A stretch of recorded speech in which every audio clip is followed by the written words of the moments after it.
My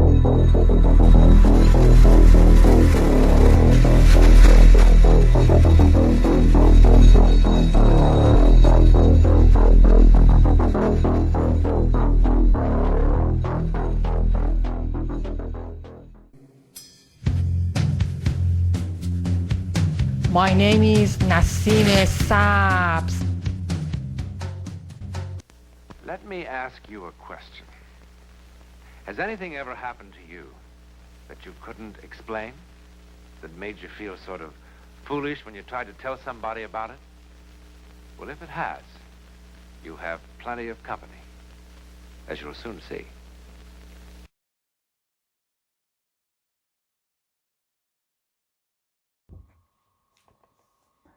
In this video, I'm going to talk about the younger sister of Eva Braun, Margareta Bertha Braun, also known as Gretel. This video came about from yet another viewing of the 2004 film Downfall, and I thought that this would be something worth explaining.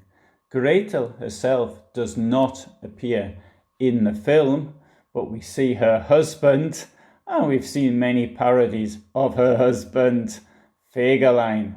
And of course, in another part of the film, Eva Braun writes to her sister with instructions on what to do with her things.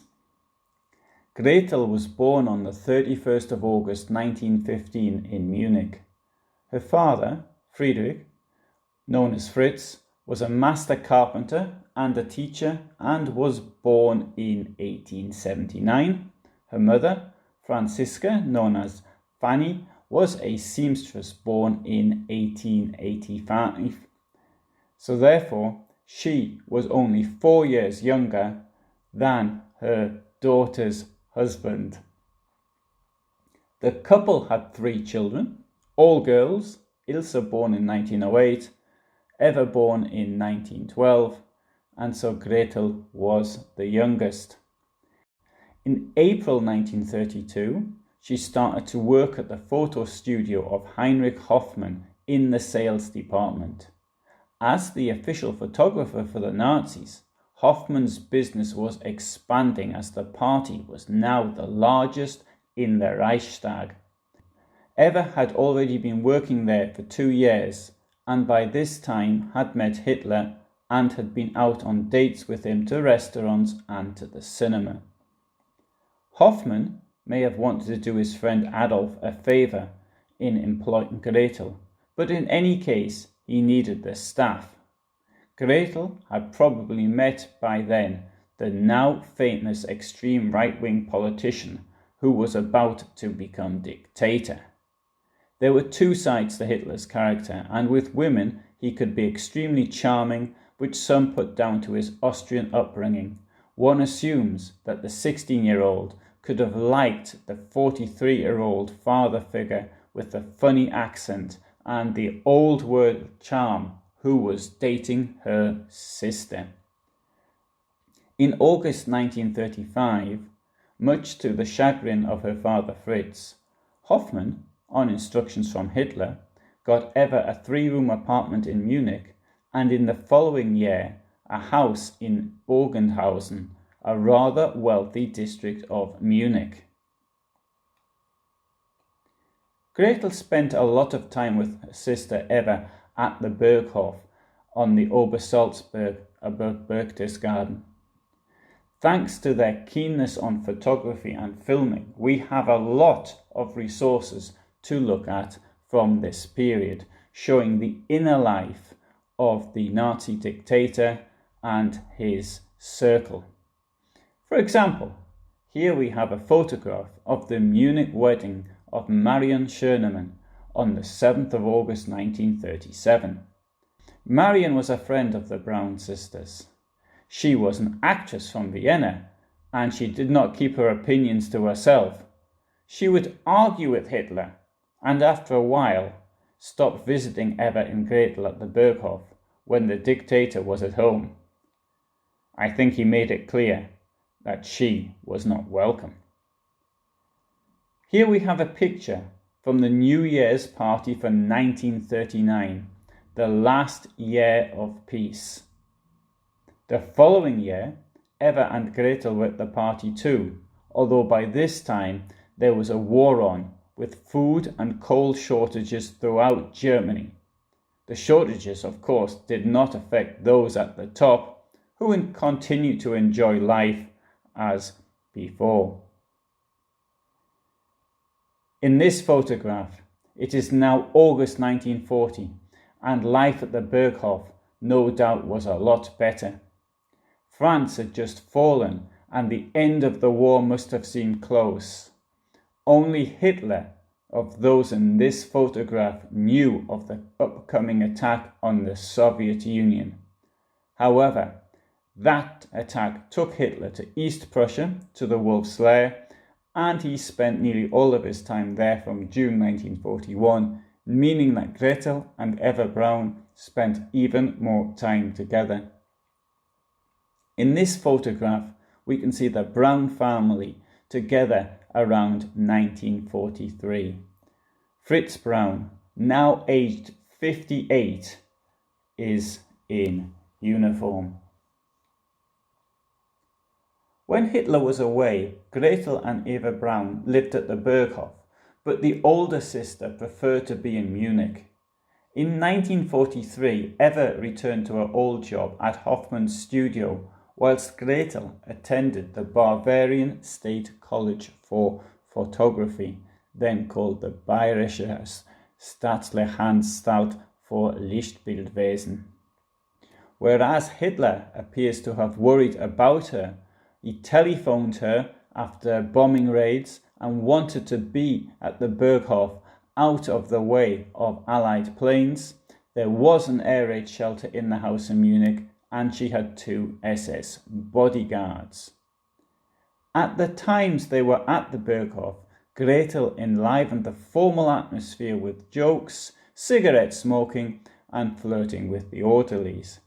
Hitler's secretary Traudl Junge attempted to persuade her to give up smoking, but to no avail. Hitler, of course, could not stand smoking, and he once told Eva to either give up smoking or give up him. Traudl Junge mentioned that Hitler sought to marry off his partner's younger sister. Gretel Braun was in a relationship with Fritz Darges, but Junge hints that Hitler did not approve of the match, saying that the relationship was much too dangerous given Gretel's closeness to him as a political leader through his partner Eva. Darges had been adjutant to Martin Bormann in the 1930s and from 1940 was an orderly officer with Hitler, this service being interrupted by frontline duty.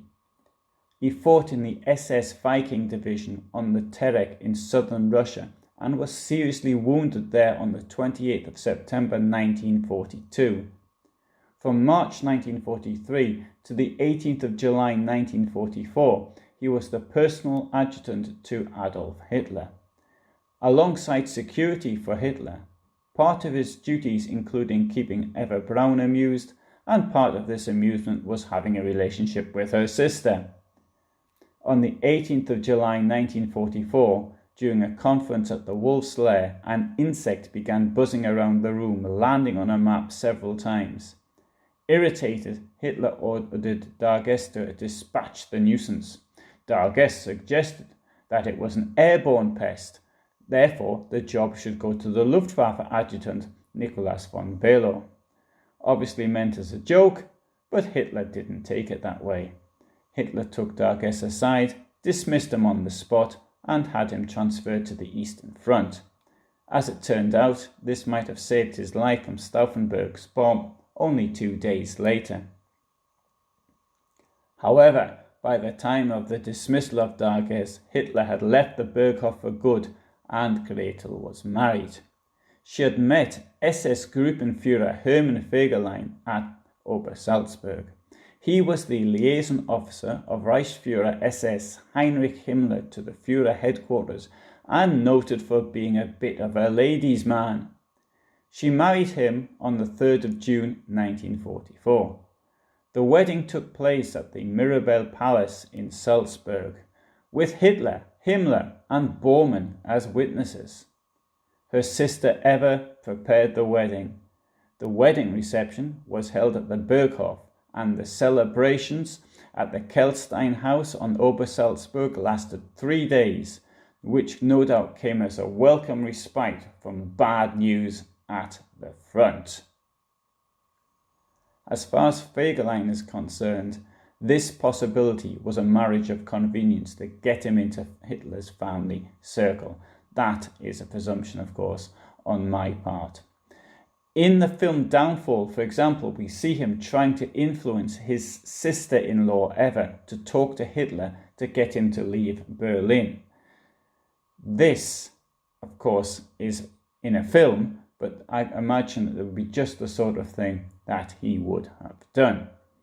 After the wedding, he continued his playboy life and had various extramarital encounters.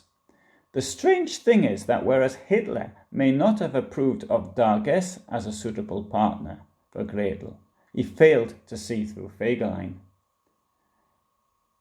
Hitler left the Berghof, never to return, on the 14th of July 1944. He went to the Wolf's Lair in Rastenburg in East Prussia and then to Berlin. Did she know how bad the war situation was?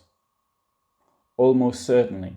The girls had a cousin, Gertrude Weiske, who recounted after the war that Eva had found a radio in the eagle's nest, and out of the reach of their SS bodyguards they would listen to foreign broadcasts, something which in theory could have got them a death sentence.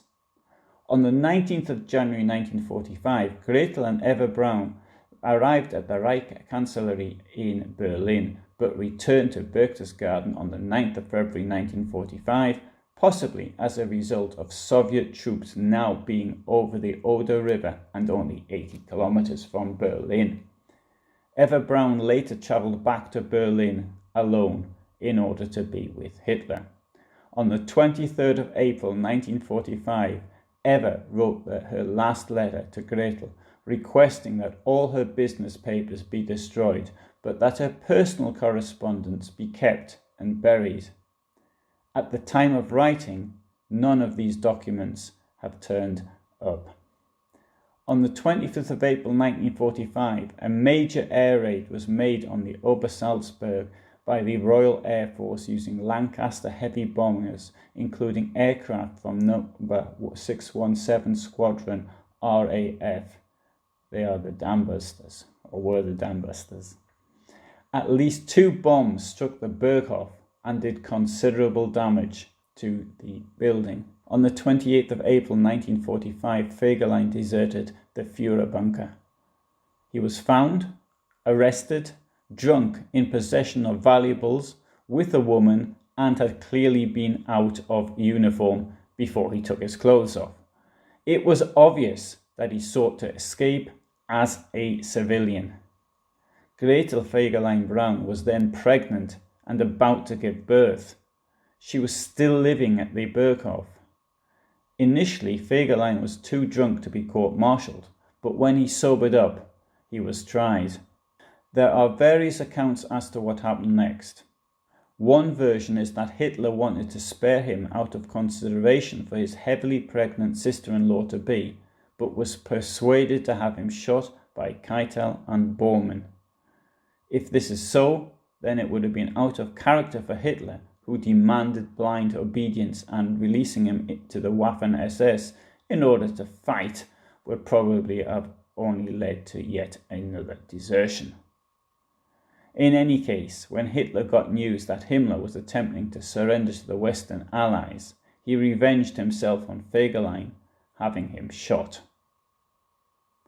Eva and Hitler committed suicide in the afternoon of the 30th of April 1945. Retreating SS troops set fire to the Berghof on the 4th of May 1945, but giving the locals a couple of hours warning so that they could help themselves to anything useful in the house before it was destroyed.